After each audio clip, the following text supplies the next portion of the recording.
میرے پاس ایک شخص آیا, اس بھیکاری تھا, غریب آدمی بنا ہوا تھا کہ میرے گھر میں نے گھر جا کے دیکھا, گھر میں واقعی کچھ بھی نہیں تھا, ہائے ہو ایسا بیچارہ رونا دھونا. تو میں نے کہا دیکھو میں تمہیں بھیک نہیں دیتا. اس نے کہا میں ہوں بھی خاندانی آدمی, مجھے بھیک کے پیسے, یہ خاندانی کا لفظ میں نے وہاں سے بہت زیادہ سیکھا ہے. کہہ رہے ہم خاندانی لوگ ہیں, ہم بھیک.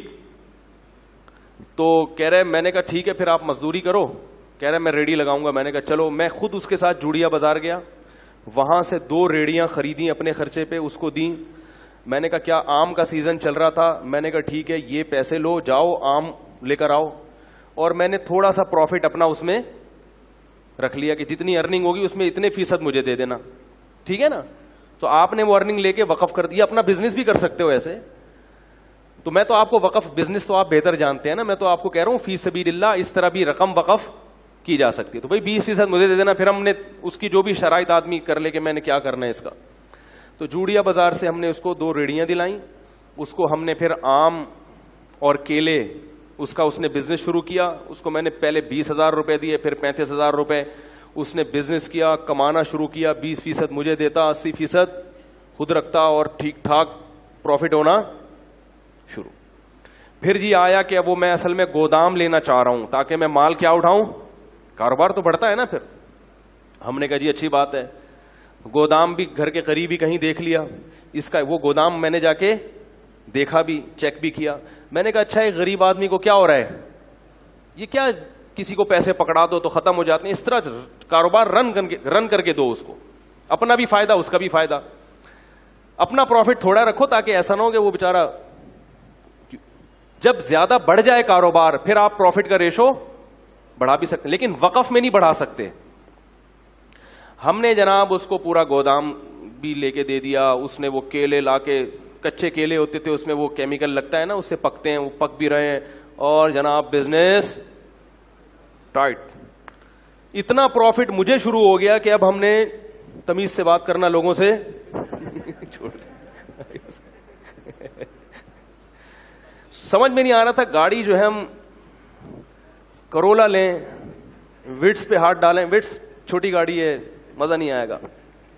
یعنی اس میں بہت بڑا کاروبار ہو گیا. گودام کے گودام بھر گئے بھائی, نواب شاہ سے ڈائریکٹ زمینوں سے مال اٹھ رہا ہے. ٹائم لگتا ہے لیکن بڑھتا ہے کاروبار. اور وہ بندہ بھی فیک نہیں, بالکل نظر آ رہا ہے بھائی, ریڑھی لگاتا ہوا, پیاز آلو پیاز بھی بیچے اس نے. پھر اس نے اپنے بیٹے کو بھی ملا لیا, ملازمین بھی ہو گئے, دے مار 4.5, کیونکہ محنت بہت کر رہا تھا. وہ نظر ایسا آ رہا تھا, کر رہا تھا نہیں کر رہا تھا یہ تو ابھی آپ کو آگے بتاتا ہوں. اب لوگ میرے پاس آنے لگے, مفتی صاحب یار ہم بھی چاہتے ہیں اس کاروبار میں اپنا حصہ ڈالیں. میں نے کہا ٹھیک ہے بھائی, اگر وہ بندہ کما کے دے دیتا ہے تو بھائی قاری صاحب آپ بھی آ جاؤ, بھائی فلاں صاحب. شکر ہے ایک قاری صاحب ہی آئے, وہ بھی مالدار آدمی تھے. اس کے علاوہ پھر میں نے کسی سے, میں نے کہا نہیں بھائی اس کو ایک دیکھتے ہیں, ابھی چلنے تو دو, ابھی تو 1 سال بھی پورے طور پر نہیں ہو سکا. تو جی ہم اس کے گھر بھی جاتے تھے اور وہ ہمارے گھر آتے تھے.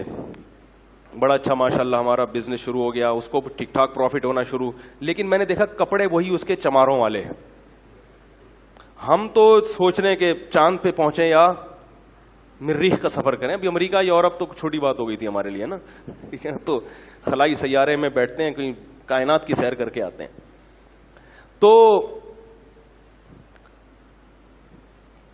بالآخر ایکسپورٹ کی بات شروع ہو گئی.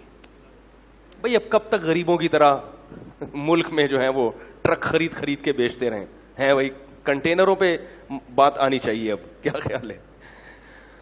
تو جتنے کما رہا تھا نا اس سے ڈبل انویسٹ ہو رہے تھے. بات آ رہی ہے سمجھ میں؟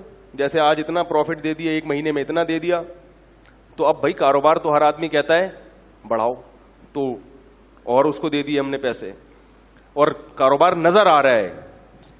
آلو پیاز ٹماٹر بھی بکتے ہوئے نظر آ رہے ہیں.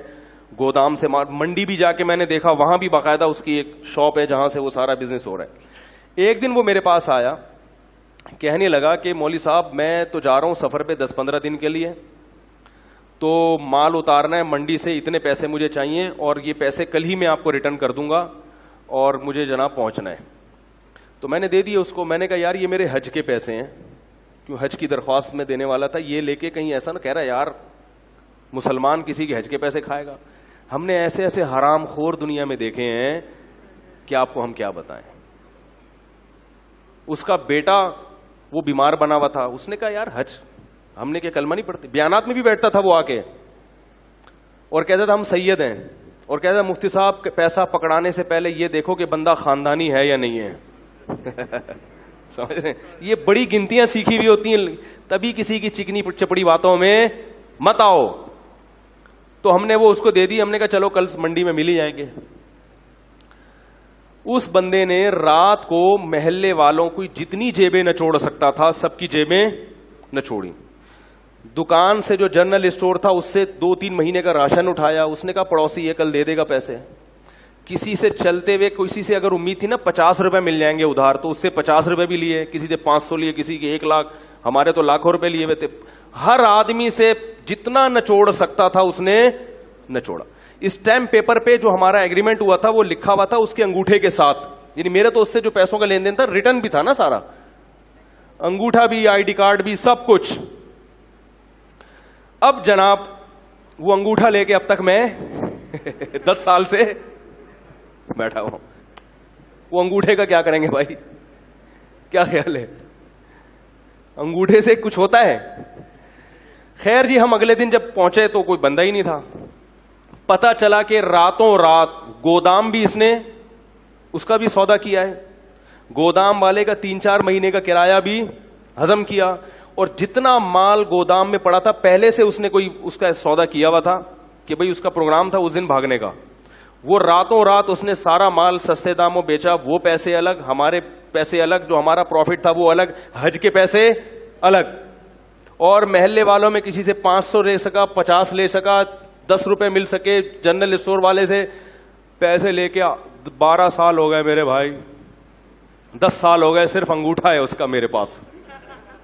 10 سال کے بعد میں نے سوچا کہ اس انگوٹھوں کو دیکھ کے کیا آدمی حسرت کرے, اس انگوٹھے کو بھی, کیونکہ کچھ بھی نہیں ہو سکتا, کچھ بھی نہیں ہو سکتا. کراچی اتنا بڑا ہے کہ وہ غائب. پھر پتا چلا کہ محترم کا بزنس ہی یہی ہے, یہ غریبوں والے کپڑے پہنتے ہیں, گھر میں کوئی بھی چیز نہیں رکھتے. کچھ ادھار غریب بچے لیے ہوئے ہیں اس نے رینٹ پہ, ٹھیک ہے نا, غریبوں سے 2-4 بچے ادھار لے کے رکھ دو بھائی, کوئی آئے گا تو منہ دکھانے کے کہ یہ میرے بچے ہیں. اس طرح کا پتہ نہیں, ہو سکتا ہے اپنے ہی بچے ہوں, واللہ عالم. تو ان کا کئی سالوں سے یہی کاروبار. کیا ہوا کہ ہم نے اس کو تلاش کیا, نہیں ملا, غائب ہو گیا. ہم نے کہا چلو بھائی جو چیز قسمت میں نہیں تھی وہ. ایک دن ایک سبزی منڈی سے ایک پٹھان آیا باجوڑ کا, مجھ سے ملنے کے لیے, بڑا لمبا تڑنگا. کہنے لگا وہ بندہ تھا اس نے آپ کے پیسے لے کے بھاگا. میں نے کہا ہاں. کہہ رہے میں منڈی میں کئی سال سے کاروبار کر رہا ہوں, آج تک مجھے کسی نے چونا نہیں لگایا. پوری کہہ رہے میں اتنا ہوشیار آدمی ہوں کہ مجھے چونا لگانا آسان نہیں ہے. کہہ رہے کہ یہ آدمی مجھ سے کئی لاکھ روپے لے کے. میں نے کہا پھر کیا؟ کہہ رہے میں مفتی صاحب آپ کو یہ بتانے کے لیے آیا ہوں کہ اللہ کی قسم مجھے پیسہ نہیں چاہیے. کہہ رہے میں نے قسم اٹھائی ہے, میں نے بندوق خریدی ہے کہ یہ مجھے اگر مل گیا, اس کے سر میں اگر میں نے 7 گولیاں نہیں اتاری تو میری بیوی کو 7 طلاقیں. میں نے کہا کیا کر رہا ہے بھائی؟ کہہ رہے نہیں مجھے پیسوں کا غم نہیں ہے, پوری زندگی مجھے کسی نے چونا. تو میں نے کہا جب اتنے بڑے فنڈر کو چونا لگ گیا تو بھائی ہم تو اس فیلڈ کے ہیں ہی نہیں. تو اس نے بندوق, اس نے کہا کہ مجھے بس یہ بتاؤ ہے کہاں, مجھے پیسے نہیں چاہیے. کہہ رہے میں نے اس کے سر میں کتنی گولیاں اتارنی ہیں, نہیں اتاری تو میری بیوی کو طلاق ہے. تو اس لیے یہ جو ریڑی ویڑی کا میں کہہ رہا ہوں نا, وقف کریں, کسی غریب کو ریڑی لے کے دے دیں تو وہ غریب ہو. بہت, میں یہ نہیں کہہ رہا کہ سارے فراڈی ہی ہوتے ہیں, لیکن واقعی دیکھیں اس فیلڈ میں فراڈیوں کا ریشو بولو بھائی زیادہ ہے. ویڈیو کے نیچے سبسکرائب کے بٹن پہ کلک کریں, بیل کے آئیکن پہ کلک کیجئے تاکہ ہر نئی ویڈیو کی نوٹیفیکیشن آپ کو مل جائے.